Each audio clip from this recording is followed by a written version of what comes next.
ఆధారాలతో సహా చూపిస్తున్నారు అక్కడ ఏదైనా క్వశ్చన్ ఇస్తే. మరి మీరు ఎందుకు ఆయనకి బ్యాడ్ కామెంట్లు పెడుతున్నారు?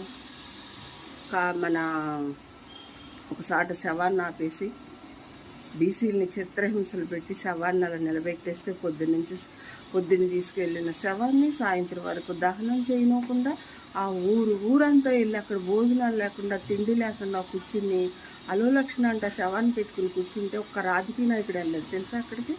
ఇంత గొడవ జరుగుతున్న ఆ ఊర్లో ఎమ్మెల్యే వెళ్ళలేదు, ఎంపీ వెళ్ళలేదు, కొన్ని కార్యకర్తలు వెళ్ళలేదు, ఎవరూ వాళ్ళకి సాయం చేయలేదు. అప్పుడు ఆ విషయం అర్ధరాత్రి 11 గంటలకి రామచంద్ర యాదవ్ గారి దగ్గరికి వెళ్ళింది. వెళ్ళంగానే నేను బయలుదేరుతున్నానని పొంగనూరు నుంచి రామచంద్ర యాదవ్ గారు వస్తున్నారని చెప్పంగానే వెంటనే అర్ధరాత్రి దౌర్జన్యంగా పోలీసులు శవాన్ని దహనం చేసేశారు.